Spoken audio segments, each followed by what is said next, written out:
BFM. Volte quando quiser. Então, tá aparecendo tranquilamente.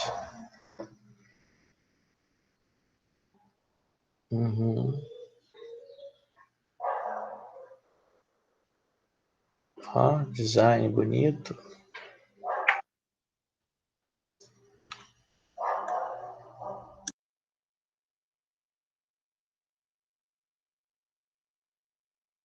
A Giovana tá aí já. Giovana, depois não esquece daquele negócio que eu te falei da lista de atividade deles, porque hoje é o último seminário e depois eu vou precisar de ver tudo para poder fazer as notas. Então, esse grupo de hoje, a gente já está no último, né? O último seminário. Boa tarde para vocês. Bom dia, amiguinho, já estou aqui. Então, muito legal. Pedindo para entrar com outra conta, porque meu microfone do PC não está muito bom. Bom, se aparecer aqui o pedido, eu aceito. Então, o último seminário, né? Eu acho que a turma foi muito bem até agora. A apresentação dos temas muito claros. A gente tem tido ótimos debates, então não quero perder muito tempo para poder a gente aproveitar o máximo do tempo. Então, a gente já viu que o pessoal chega a hora que quer, então a gente não vai ficar esperando. Então, quando o grupo quiser, pode iniciar a apresentação, tá? Eu vou continuar falando aqui com a monitora. Tá ótimo. Vou fechar aqui meu microfone para facilitar. Tá, acho que a gente já pode começar então, né? Sim, por mim a gente pode começar já. Sim, pode ficar à vontade. Beleza. Bom, boa tarde.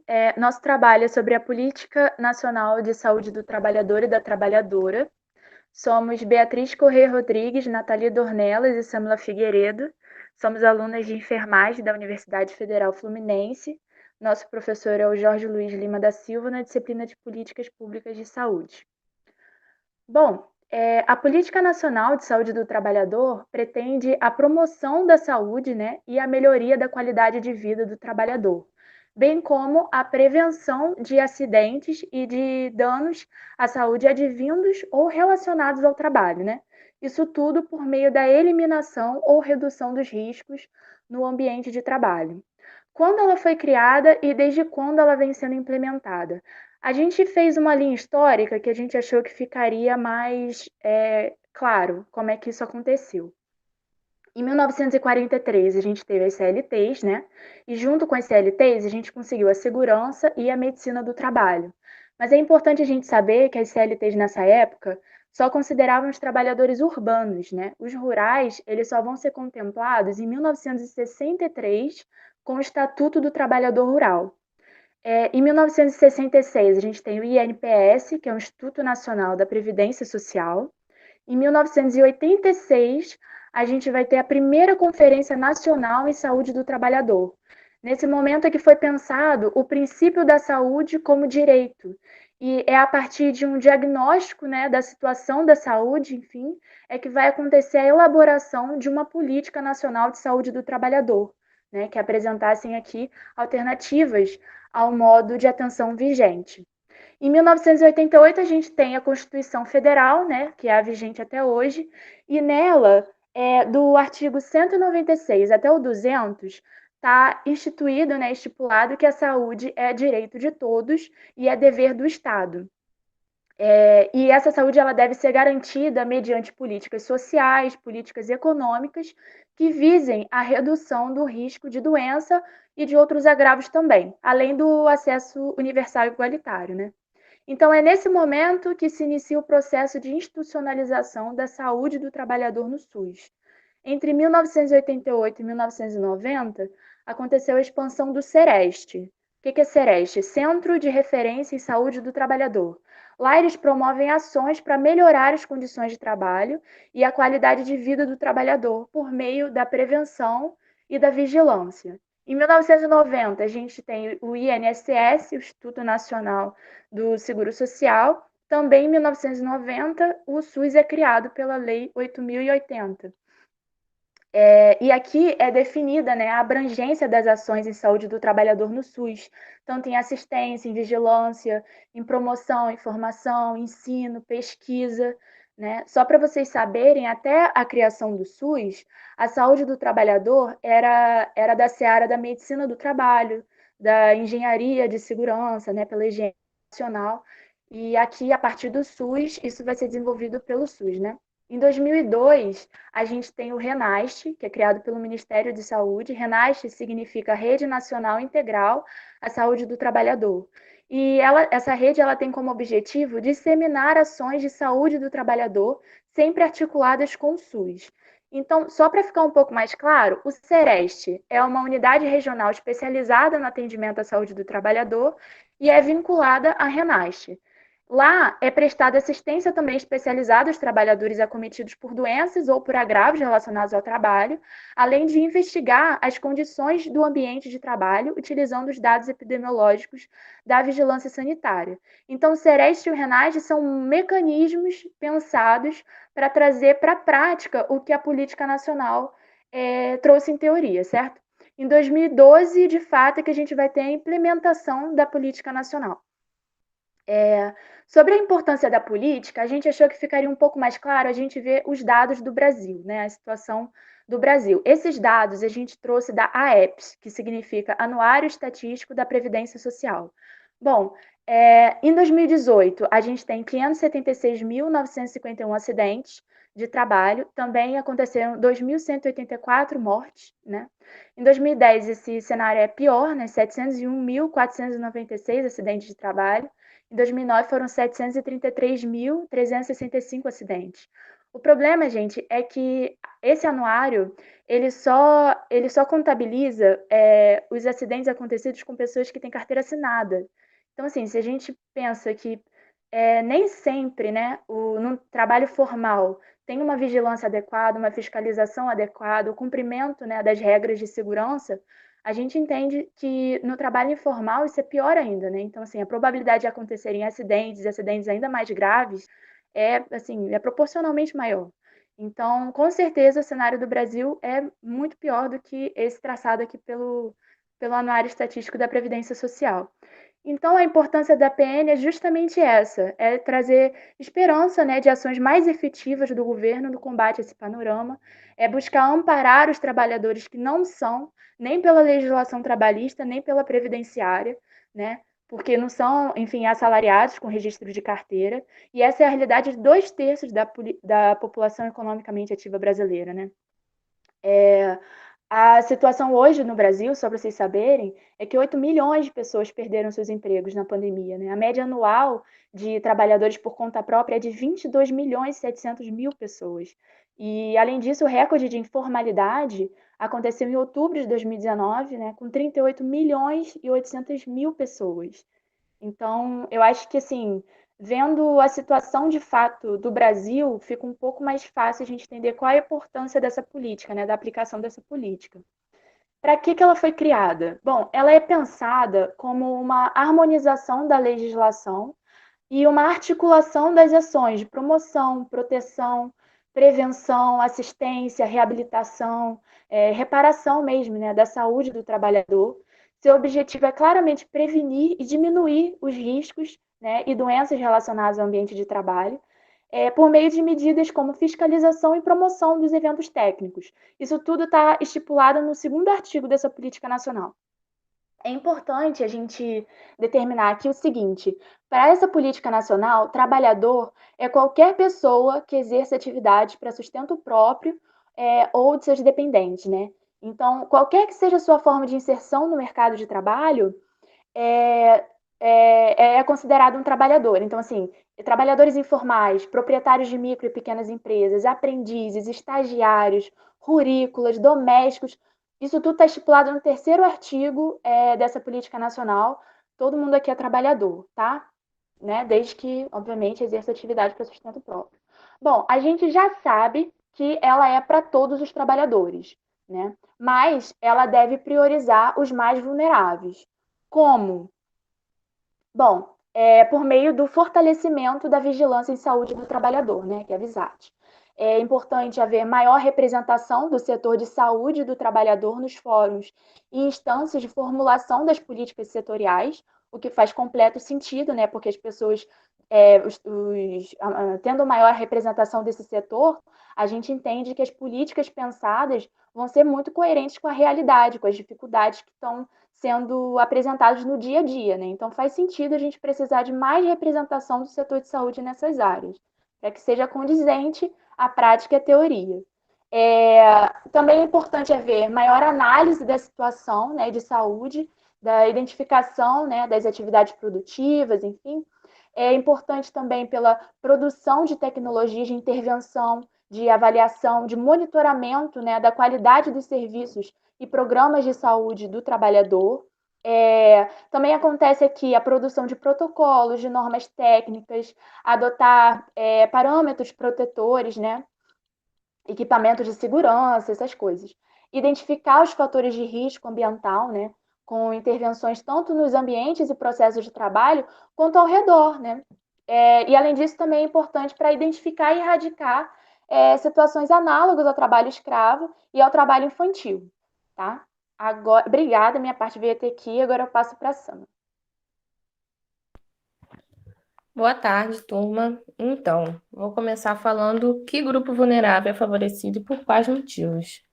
Os grupos que são favorecidos são os trabalhadores informais, os que estão em condições precárias de trabalho, os trabalhadores infantis e os que estão em condições análogas à escravidão e os que, por algum motivo, possam sofrer discriminação em seu trabalho e os que estão correndo risco de saúde.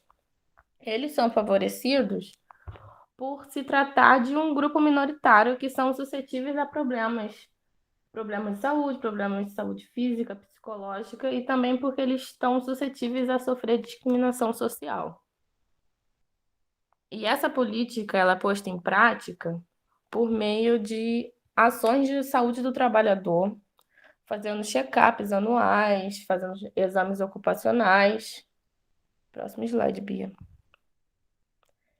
Exames ocupacionais, exames periódicos, exames parasitológicos, podendo fazer um comparativo, né? Se desde quando a pessoa entrou naquela empresa, desde quando ela está agora, se ela desenvolveu alguma doença, uma hipertensão, por exemplo, por meio também de construção conjunta de protocolos, para que a empresa tenha um direcionamento, uma base, um caminho para que ele possa suprir as necessidades dos seus funcionários, visando a saúde deles, é claro, por linhas de cuidado e matriciamento, né? A educação, que o trabalhador ele saiba de qual, não, ele não tem apenas os seus direitos, mas que ele saiba também quais são os seus direitos por meio de palestras, campanhas, conscientizando e por estratégias de dispositivos e organização de fluxo de rede, a fim de que seja de fácil acesso aos trabalhadores e que também abrange a todos esses trabalhadores. Outro próximo slide é o problema na aplicabilidade dessa política. Um dos problemas da aplicabilidade dessa política é o pouco investimento na previdência social, infelizmente, transforma algo que deveria ser direito de todos e de maneira fácil e igualitária, algo difícil, demorado para muitos. A pessoa se acidenta, ela demora para receber o seu auxílio-doença, ou as mulheres grávidas têm dificuldade para receber seus atestados, e também as pessoas que, por algum acidente ou algum problema que aconteceu, ele se tornou inválido ou sofreu algum problema que ele quebrou algum osso e a pessoa se torna inválida de trabalhar e, infelizmente, é muito difícil que esse trabalhador consiga o seu atestado de invalidez.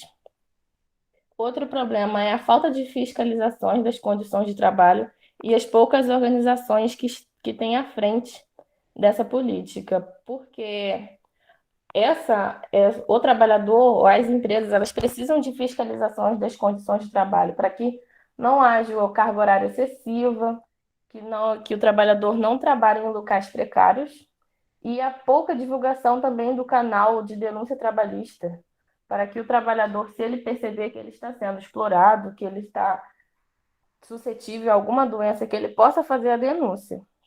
E outro problema também é a falta de equidade no atendimento e no acolhimento entre os trabalhadores. Um trabalhador formal, quando ele se acidenta, ele é muito mais acolhido, tanto em alguns casos, né, claro, tanto no próprio hospital, mas também pelo Estado.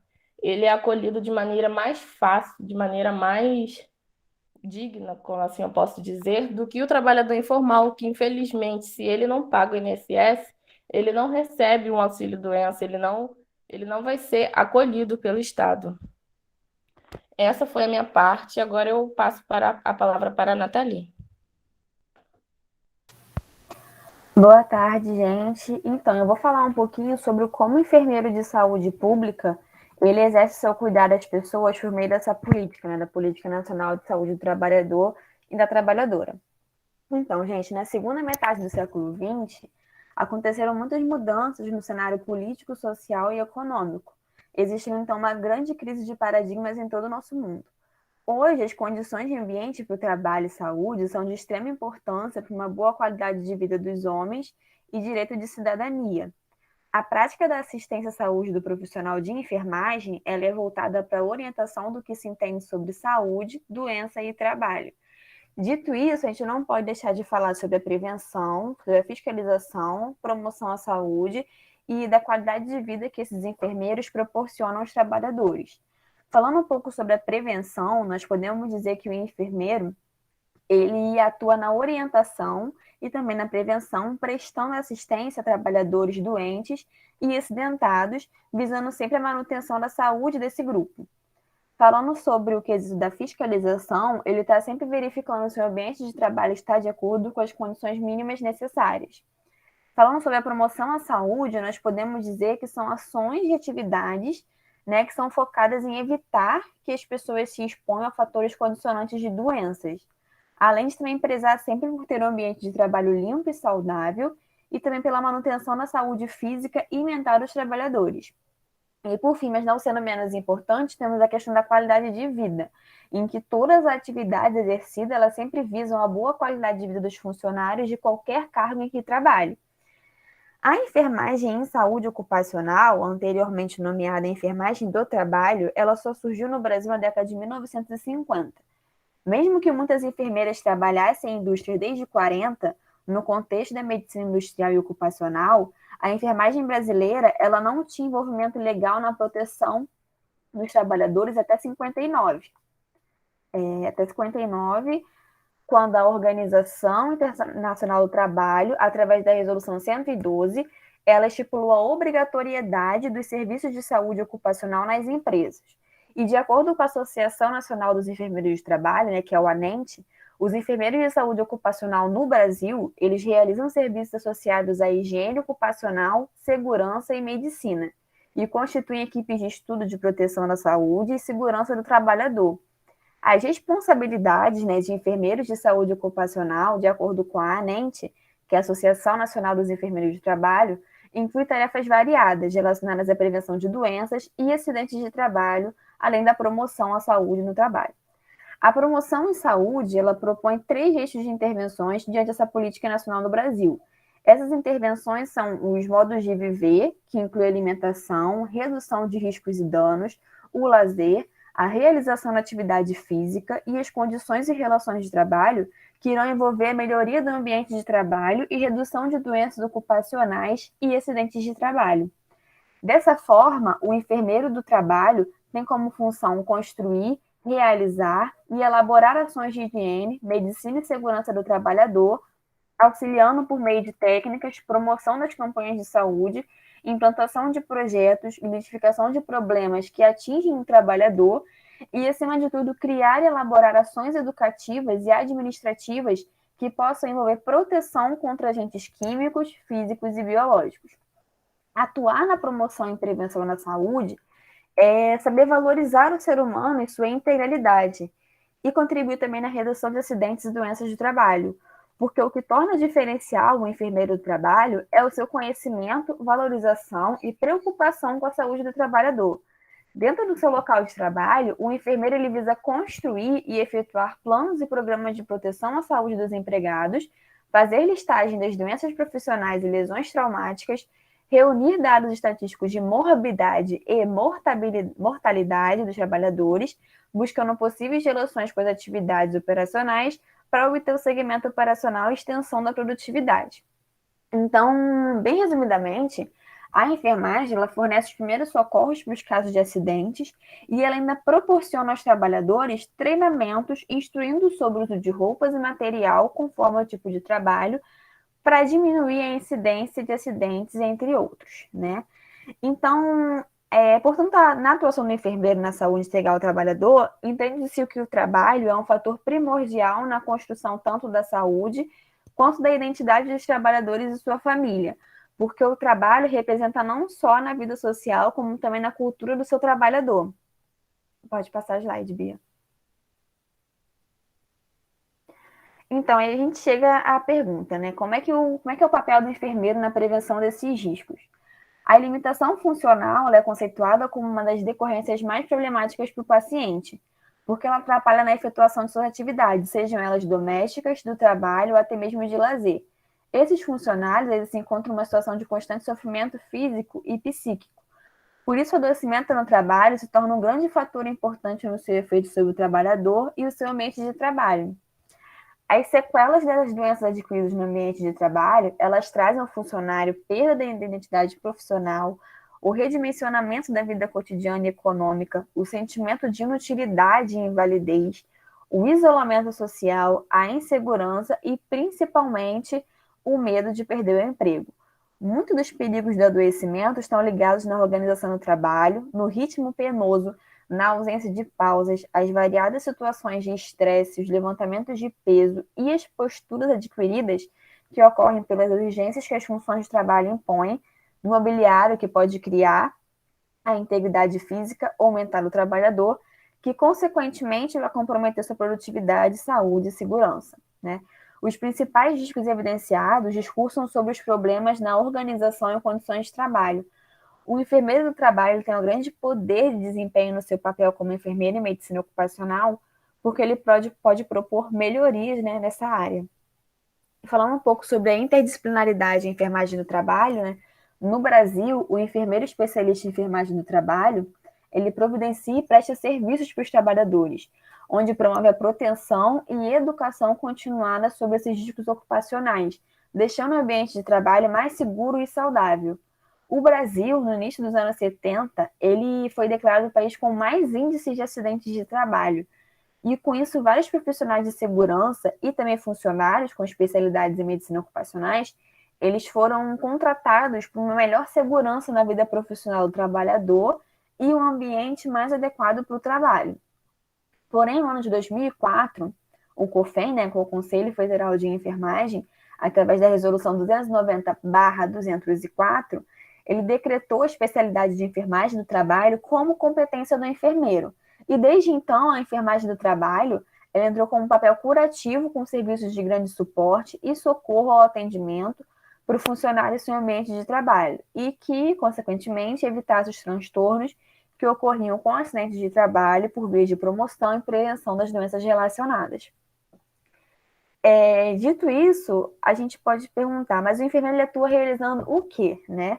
As principais responsabilidades dos enfermeiros, eles estão associadas a atividades clínicas assistenciais, seguidas por atividades de administração, ações educativas relacionadas à realização de procedimentos, né, da enfermagem, como coordenadores de serviços de saúde, e por atividades de promoção da saúde no trabalho, utilizando a maior parte do seu tempo no trabalho com tarefas de gerenciamento, seguidas de atividades de consultoria.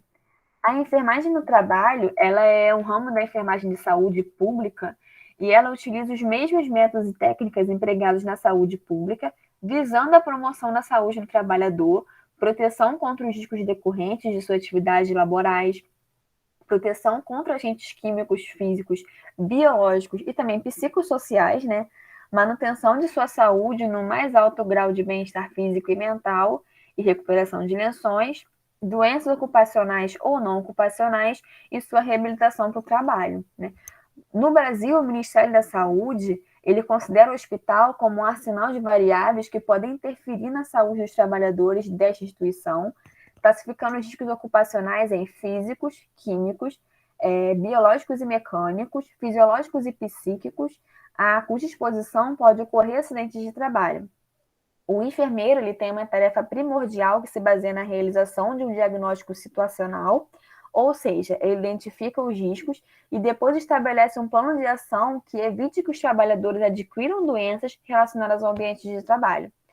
A presença do enfermeiro nos diversos setores de serviço hospitalar, ele tem um propósito de resolver intercorrências, como acidentes com perfuro cortante, prestar assistência contínua, a partir do acompanhamento da saúde individual e coordenamento também de consultas. Então, gente, desculpa. Em um resumo, a gente diz que o papel do enfermeiro nessa política é ele estar sempre atento às condições estruturais do ambiente de trabalho, reconhecendo sempre a necessidade de adaptação. Ele tem como objetivo a busca da manutenção da integridade do profissional, a autonomia de elaborar e executar e também supervisionar o processo, oferecendo sempre atendimento adequado, além de estar sempre observando as necessidades do outro, né, do próximo.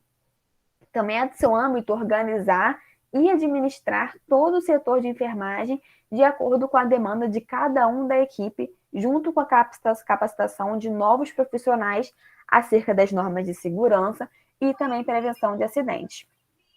Então, gente, essa foi a minha parte. Agora eu vou passar a palavra novamente para a Beatriz.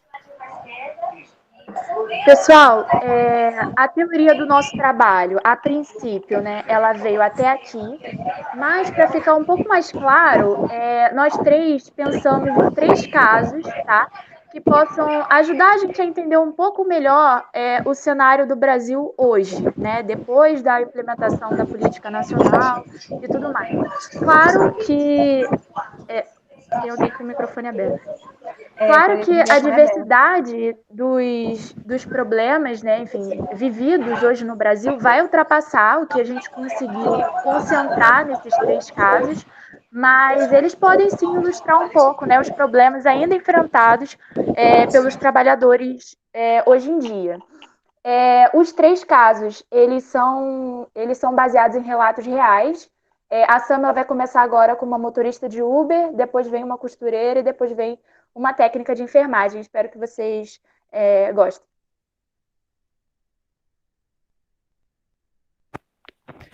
Então, gente, começando pela motorista de Uber. Ela tem 40 anos, ela já foi taxista durante 19 anos e é motorista de Uber há 4 anos. Ela é motorista, né, é trabalhadora informal e ela trabalha durante, no mínimo, 10 horas por dia no trânsito. Ela não possui plano de saúde, a renda dela é baixa, então ela não paga o INSS. O que ela paga é um seguro básico para o carro dela. No seu dia a dia, ela está sujeita à infecção urinária por ficar tanto tempo sentada e ela não vai ao banheiro com frequência, ela sempre vai em lugares públicos, restaurantes. Ela estresse, né, por causa do seu dia a dia, crise de ansiedade, trombose.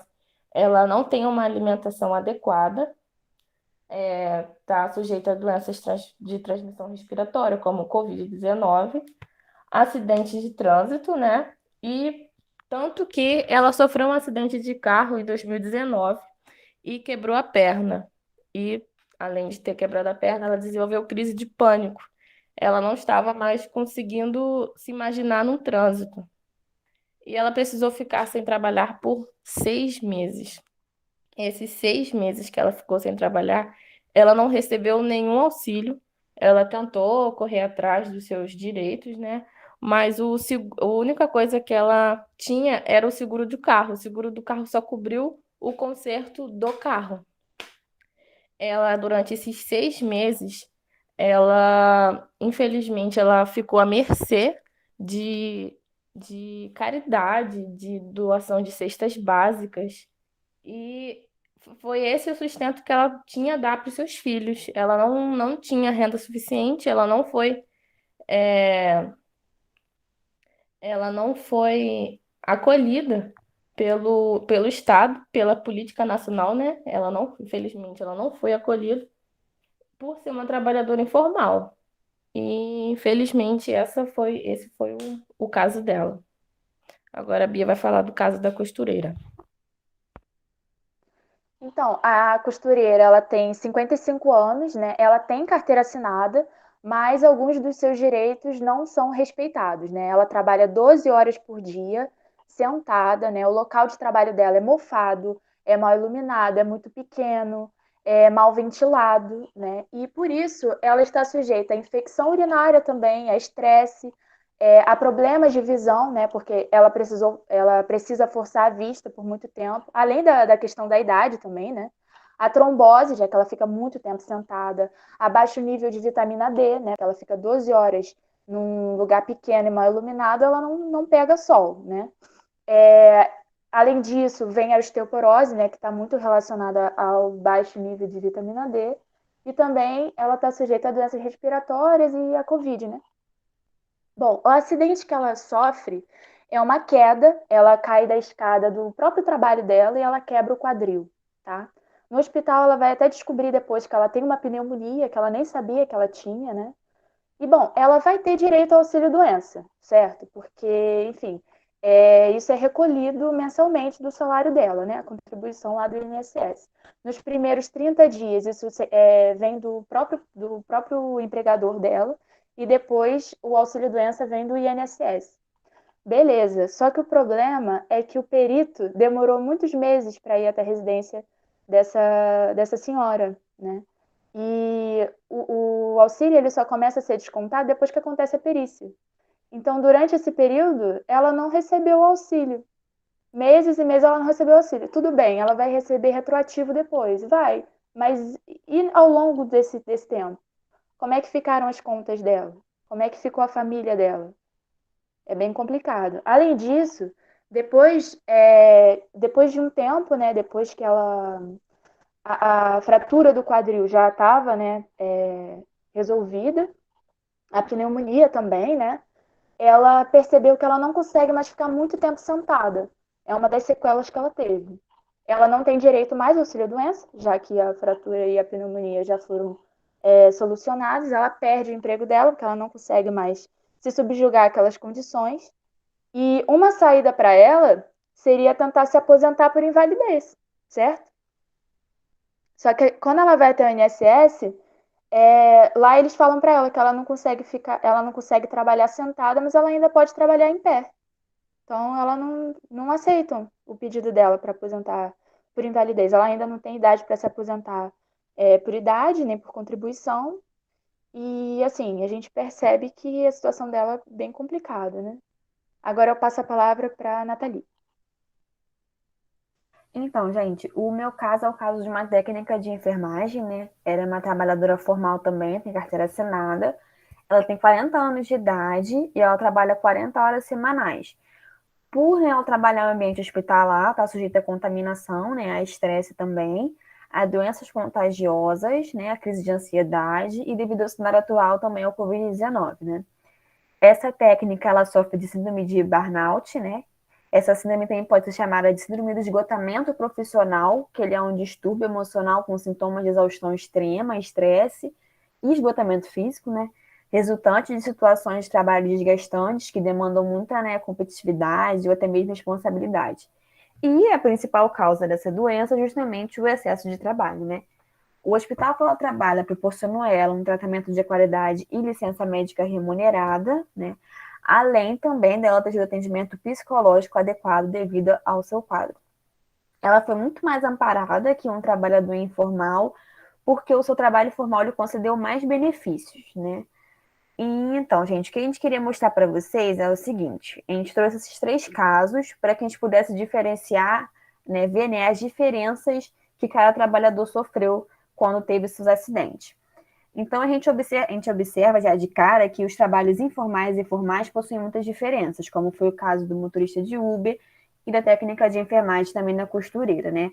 A técnica de enfermagem ela foi muito mais amparada que o motorista de Uber, além de por ser uma trabalhadora formal, também pelo motorista de Uber não ter pago o seu INSS, por esse motivo não teve acesso ao seu auxílio-doença, também não teve nenhum outro apoio do governo, porque ele quis dar prioridade, né, ao pagamento do seguro do seu carro.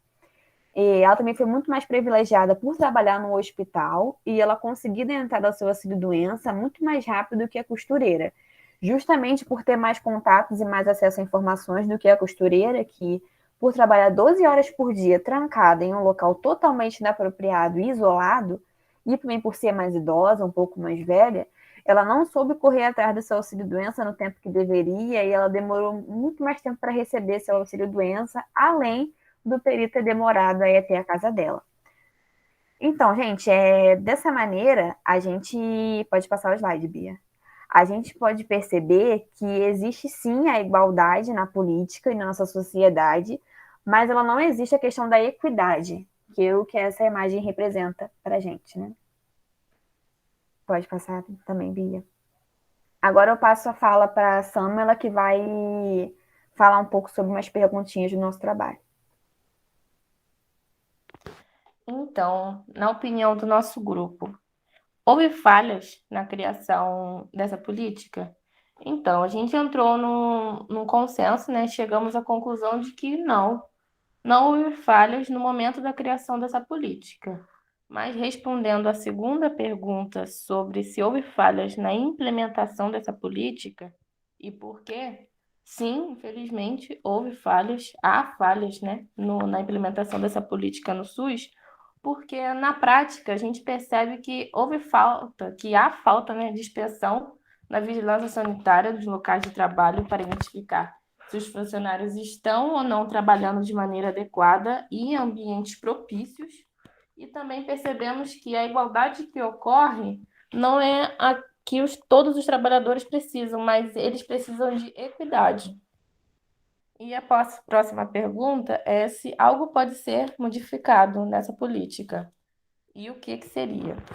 O que pode ser modificado é ter responsáveis nas secretarias, né, dos municípios, nas secretarias de saúde, que se dediquem a essa política para que haja as inspeções nas condições de trabalho e pensar em mecanismos que prezem, né, a equidade na aplicação dessa política. Passo a palavra agora para a Bia. Gente, finalizando agora, né, a gente pegou essa frase de um artigo e a gente achou que sintetiza muito bem o que a gente tentou mostrar a partir dos casos e a partir da resposta dessas últimas 3 perguntas, né?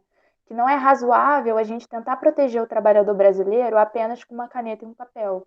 Assim, a política nacional, ela traz sim uma teoria muito bonita, ela pensa nas diversidades dos trabalhadores brasileiros, ela pensa em métodos para trazer de fato para a prática, né? A gente viu que existe o Sereste, existe o Renasce, existe o SUS, né?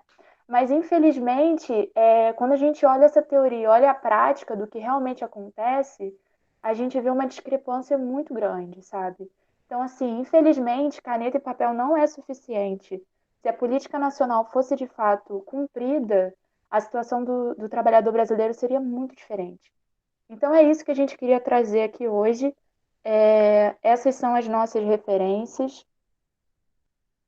E a gente agradece a atenção de vocês.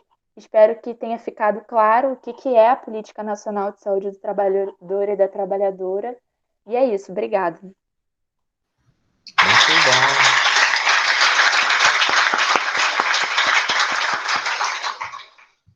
Parabéns ao grupo. Foi muito boa a apresentação. Eu estou aqui conversando com a monitora aqui, pensando como que ficou boa a apresentação de vocês, resumida, objetiva, indo direto ao assunto. Muito bem aproveitados os slides, o texto, né? Assim que tem que ser a apresentação.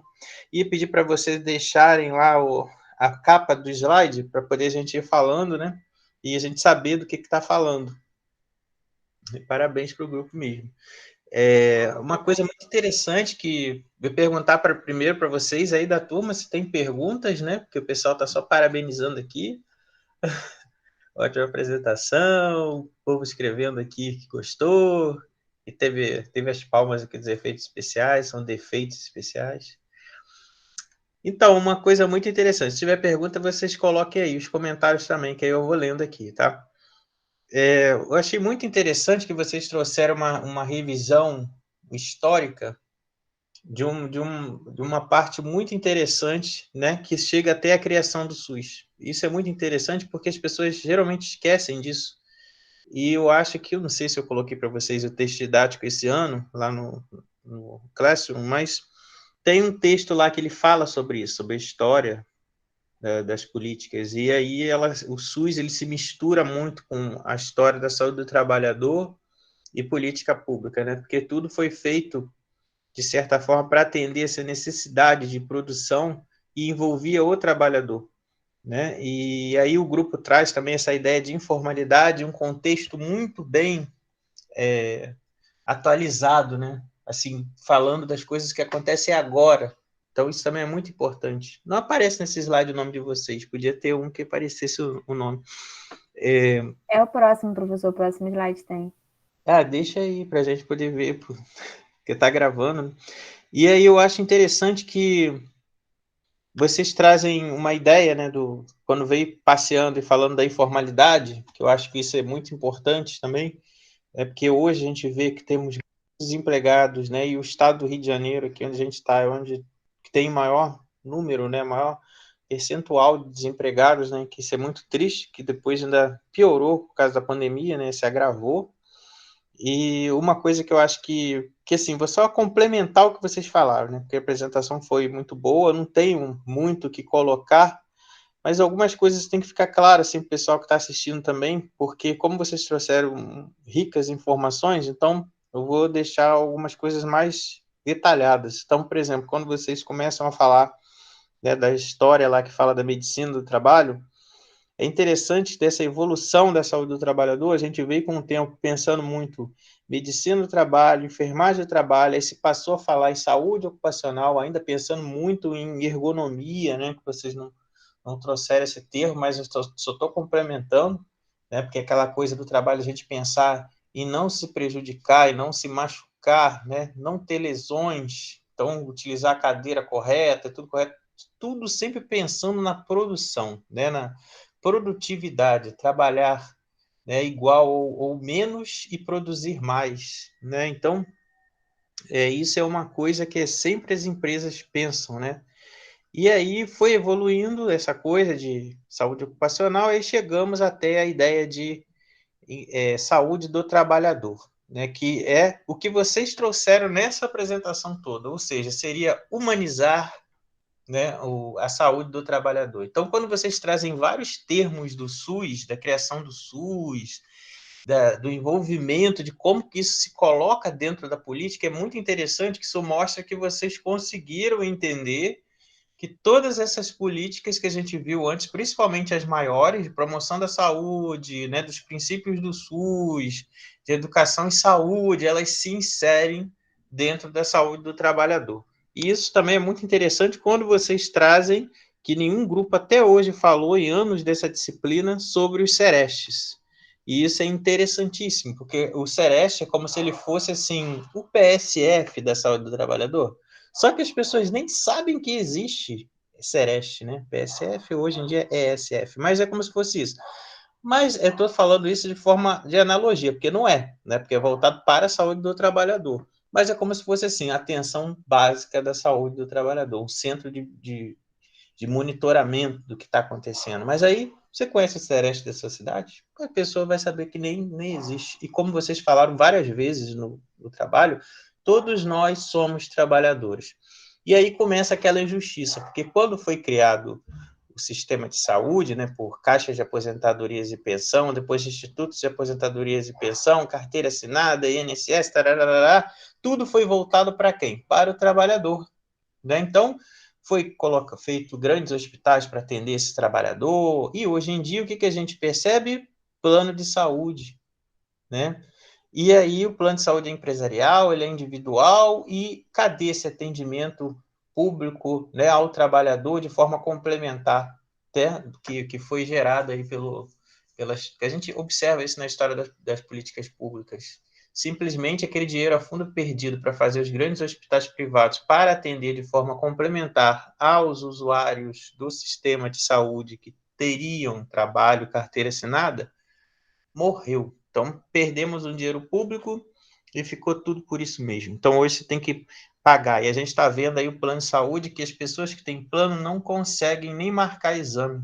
E muitas vezes você precisa de internação, hospitalização, e aí você vai sair daquela hospitalização porque chegou um limite que seu plano não cobre mais, aí a justiça tem que entrar. Então, assim, a gente vê um problema muito sério, e como vocês falam, né, proteger os mais vulneráveis. Então, nesse momento, quem são os mais vulneráveis, né? São os trabalhadores que não têm carteira assinada, né? São os trabalhadores que eles estão simplesmente à mercê da sorte, né? Como vocês colocam nos casos brilhantemente. E aí, o que acontece? Quando a gente fala em saúde do trabalhador, né, e existem vários outros fatores que vocês parece que, não sei se é porque vocês leram, mas dá a entender que vocês entenderam, porque assim, tanto tempo já fazendo isso, né, que dá para ver quando vocês decoram e quando vocês entendem as coisas. E aí, quando vocês trouxeram a frase, né, que fala que trabalho também é lazer e cultura, me lembra aquela ideia de que vocês entenderam o que é processo de saúde e doença. Por quê? A gente passa a maior parte da vida fazendo o quê? Dormindo e trabalhando, né? Então, se a gente não pensar como que a gente torna o nosso ambiente de trabalho salubre, né, bom, que traga qualidade de vida, que não começa com quali, a gente vai pensar em quê? A gente vai pensar num ambiente que seja, hoje a gente está falando de pandemia, arejado, que tenha uma segurança, que a organização do trabalho não seja agressiva, né, que você não tenha problema mental, como vocês trouxeram aí também, que é a principal causa de afastamento em muitas profissões. Então, a gente tem que tornar o ambiente de trabalho leve, e aí a gente começa a ter os problemas relacionados ao aspecto cultural, porque como que a pessoa vê o trabalho, né? A pessoa ela pode ver o trabalho como uma libertação, uma necessidade, né? Uma coisa que ela faz com prazer, né? Uma ação que ela faz com prazer, né? Então, por isso que tem aquela frase, acho que é de Confúcio, né? Se você gosta do que faz, você nunca vai trabalhar na vida. Então, é mais ou menos isso. Só que aí, você pode até escolher uma coisa que você goste de fazer, porque eu estou falando assim tanta coisa porque eu sou pesquisador dessa área de saúde do trabalhador, né? Fiz mestrado, doutorado, pós-doutorado, tudo nisso. Então, a ideia que a gente traz, que a gente imagina depois de tanto estudar, é que trabalho é trabalho. Então, por exemplo, se você é pintor de quadro, você olha aquilo e vê aquilo com imenso, que a pessoa está trabalhando com imenso prazer, mas para pensar que ela tem que vender, ela tem que produzir aquilo ali, ela tem que fazer, ela tem que comprar tinta, ela tem um compromisso com aquilo. Quem faz música? Então, assim, cada pessoa, ela sempre vai achar que o trabalho do outro é melhor, isso que eu estou tentando dizer, mas trabalho é trabalho. Existem alguns trabalhos, como vocês colocaram brilhantemente na apresentação, que são trabalhos mais penosos, né? São trabalhos que eles podem causar danos maiores. Então, a gente não pode comparar, por exemplo, quem trabalha, né, num local insalubre, com pouca ventilação, que está sujeito a risco físico, biológico e tudo mais, com uma pessoa que trabalha em outro local que não tem esses mesmos riscos. Então, eu não quero ficar comparando profissões, porque fica esquisitão, né? Quando a gente fala assim, comparar faz isso que faz aquilo, porque todos são importantes. Mas a questão, eu estou pensando aqui na periculosidade ou penosidade, né? Isso eu coloquei até em alguns trabalhos que eu já escrevi. Então, uma coisa interessante quando a gente fala de transtorno mental, porque hoje a gente só veio a verificar, a confirmar que o Brasil já tinha muitos problemas de saúde mental, né? Mais de, sei lá quantos bilhões, não lembro agora, acho que a última pesquisa que eu vi era 60 milhões ou 80, não lembro agora, mas depois está no Google aí, acha, da quantidade de pessoas prováveis no Brasil que tenham depressão. E todos, a gente for imaginar, a maioria aqui, trabalhador, né? Ninguém vai ficar em casa não tendo muito problema. É claro que tem, né? Tem aspectos genéticos, vão fazer com que a pessoa tenha problemas de saúde mental. Mas a maioria esmagadora geralmente tem a ver com afastamento e tal, tem a ver com trabalho. E isso tem a ver com uma outra coisa importante, que é a organização do trabalho. Então, como que esse trabalho se organiza? Como que esse trabalho, ele de uma certa... Então, por exemplo, a gente vamos pensar aqui no exemplo do trabalho da enfermagem, né? quer ver um exemplo que é difícil? A multiplicidade ou a dubiedade, né? A dúvida nos papéis. Então, por exemplo, a gente tem uma profissão que tem enfermeiro, técnico, auxiliar. Se você for olhar o pé da letra, né? O técnico de enfermagem vai se preocupar com as técnicas, com tudo que você está fazendo, vai te auxiliar no planejamento de fazer alguma coisa mais próxima de você, o auxiliar vai ajudar aquilo ali e tal, e as coisas mais invasivas e mais difíceis e complexas o enfermeiro vai fazer, né? Passar uma sonda, verificar, né, no raio-x, como a gente viu no mini curso que teve ontem, se está inserida no local adequado, mas não é isso que acontece. O que acontece? Todo mundo faz tudo. E aí, a única coisa que fica privativa do enfermeiro é dar diagnósticos de necessidade de cuidados, prescrição de cuidados, que muitas vezes o técnico nem vai ler, vai ficar registrado lá. Isso tem a ver muito com a política de onde você trabalha, né? Se for por estados, isso é diferente. Mas no Rio é assim, porque falta recursos humanos, falta um monte de coisa. Então, isso tudo contribui para o trabalho ser mais difícil, né? Então, você tem ali uma falta de recursos humanos, falta de material. E aí, vocês falaram uma coisa muito importante também na apresentação, que é o quê? Não há fiscalização. Então, quando fala assim, o INSS não atendeu e tal, não sei o quê, porque existe uma falha estrutural do início ao fim, né? Então, quem é que vai fiscalizar? Eu lembro de uma palestra uma vez que eu assisti que um fiscal do trabalho estava falando do último concurso que teve e que esse concurso para fiscal do trabalho, qualquer pessoa poderia fazer com nível superior, independente se era da saúde ou não. O primeiro lugar foi um violinista. Então, um violinista, não desmerecendo, mas o cara não é da área. Então, ele estava dizendo que, além da dificuldade que tinha de treinar essas pessoas para fiscalizar o trabalho, elas não tinham formação na área, porque o concurso era aberto. Então, isso é uma coisa muito difícil. Aí vieram os técnicos de segurança do trabalho, que vocês falaram, até uma pessoa colocou aí que o pai isso é muito importante, faz um papel muito importante, né? E o enfermeiro do trabalho junto, né, com o médico, e hoje em dia se fala muito em saúde ocupacional ainda, mas a ideia geral, boa, acolhedora, né, humanizada, seria falar de saúde do trabalhador, que seria o quê? Dar voz ao trabalhador. Então, quando a gente fala de transtorno mental comum, né, dificuldade de dormir, dificuldade de se concentrar, né, e várias outras coisas, são prévias, né? Algo que precede ao burnout. Então, a pessoa muitas vezes já tem burnout ou ela vai quase desenvolver, né? Que é esgotamento emocional, baixa realização pessoal no que faz, e você não ter, e você ser frio, você não ligar para o sentimento e a dor do outro.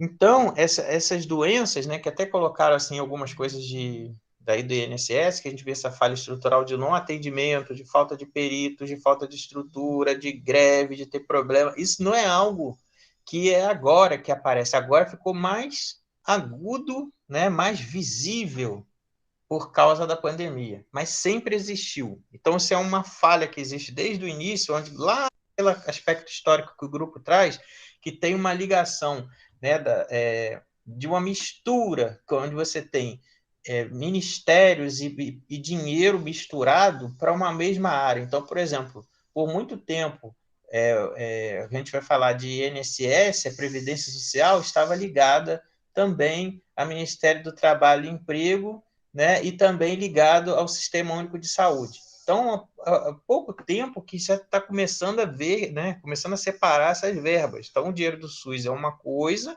e o dinheiro da Previdência é outra. Antes era tudo junto, então poderia faltar dinheiro. E hoje em dia, por essa lástima de vários problemas que a gente está tendo, isso fica até pior.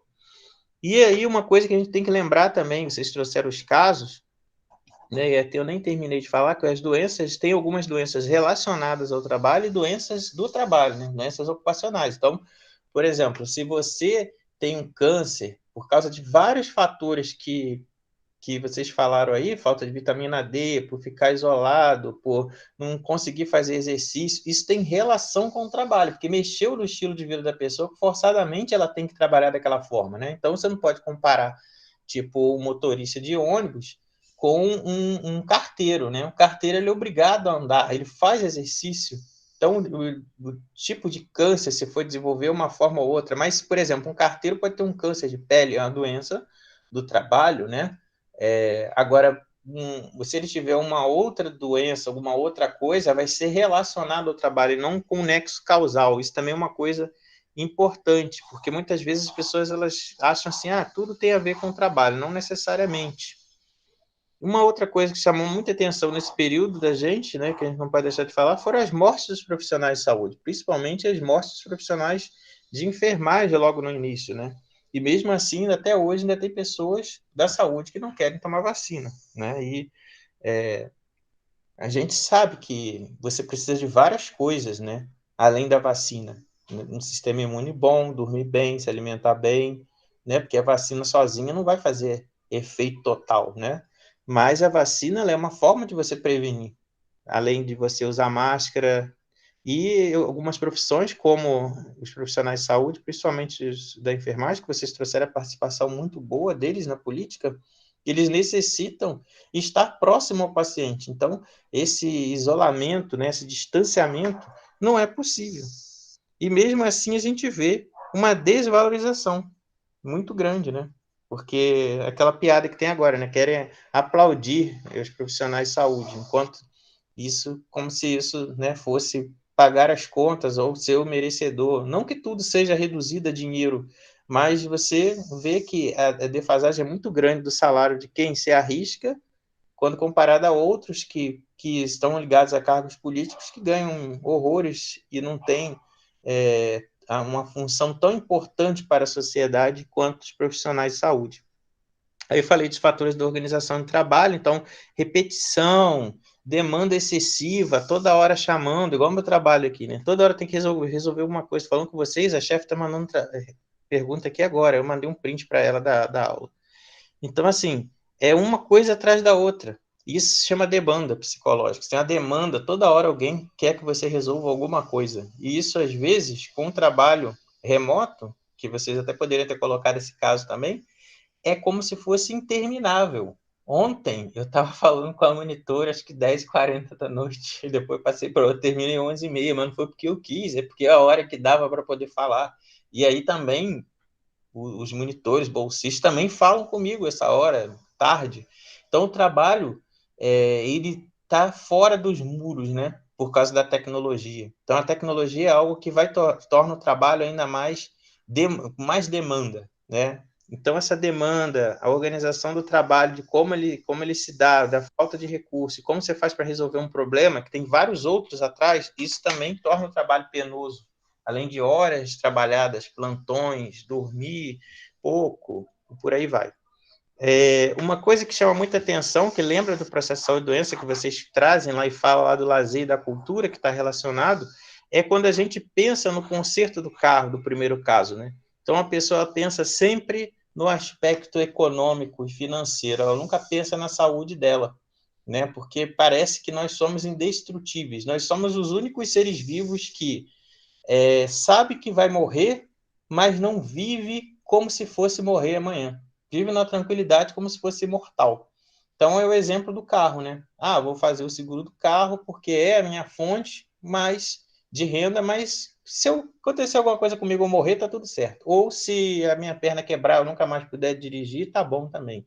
Então, assim, e aspecto preventivo também é muito importante, né? Quando vocês falam Então, o enfermeiro age aí nessa orientação em campanhas. Então, quando a gente está falando de campanhas, né, anti-obesidade, de vacinação, de tabagismo, de tudo isso também é saúde do trabalhador, né? Quando você fala de alimentação, tem que fazer exercício, né, de como que ele está lidando com o trabalho, também é importante, né? Se você, às vezes...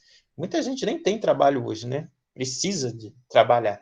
Mas a gente não pode aceitar. Eu vejo muito vídeo de pessoas que vão para fora do país para poder... Que o pessoal acha que você morar na Europa ou morar nos Estados Unidos é igual você morar aqui no Brasil e ter um trabalho. As culturas são completamente diferentes. Você tem que trabalhar de domingo a domingo. Férias praticamente não existe. São mais de 8 a 10 horas de trabalho. É praticamente trabalho escravo se for comparar com a nossa cultura aqui. E muita gente acha que é libertador. Não, eu tenho que ir para fora, porque é melhor. Então vai. Aí você tem que pensar na sua qualidade de vida. Né? Então, é interessante quando no Brasil, muitas vezes a gente olha, né, e percebe, tem uma visão muito de penosidade, né? Eu não vou fazer isso, eu não quero trabalhar, eu não vou fazer esse tipo de coisa. E quando a pessoa ela vai para o exterior, ela se sujeita a qualquer coisa e faz e trabalha horas e horas e horas e horas e diz que tem dinheiro, que está feliz, que está maravilhoso, como se dinheiro fosse só a felicidade. Então, para a gente poder fechar, essa ideia que eu estou tentando trazer no final para vocês é que quando a gente pensa em trabalho, o trabalho ele tem que ser considerado uma parte da vida, né? E quando vocês trouxeram a ideia da política, a política ela vem para poder ajudar a você entender que é uma parte da vida e que você tem que fazer isso com qualidade e monitoramento para poder você conseguir produzir e continuar com a sua saúde. Senão você vai morrer trabalhando.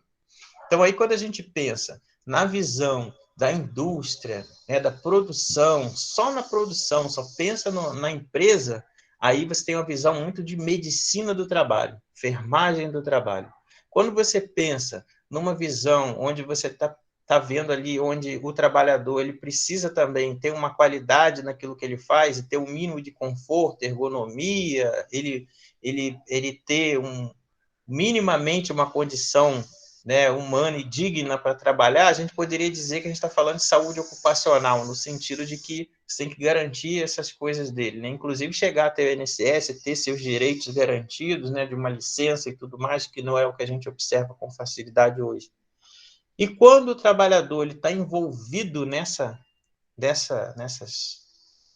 decisões, como a gente viu em humanização, por exemplo, né, coparticipação, ele ter a voz, ele escolher, ele saber como ele faz, como ele quer, né, ele saber, ele conduzir, ele não é ditar, mas coparticipante junto com a empresa, que é praticamente uma coisa impossível da gente ver, mas vamos dar um exemplo de Google, empresas de jogos, aquelas empresas onde o pessoal trabalha quando quer, como quer, fica deitado lá, bebe refrigerante, desenvolve um jogo, pensa, faz uma programação, está feliz, está trabalhando, nem parece que está trabalhando.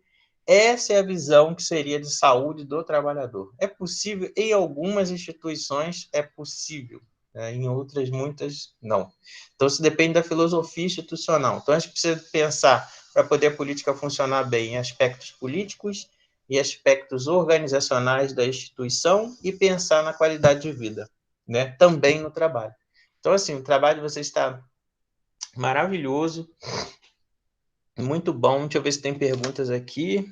Mas era isso tudo que eu queria falar para vocês. Parabéns pela apresentação. A Giovana vai falar com vocês um pouquinho agora, né, sobre... Eu só queria lembrar para vocês o seguinte,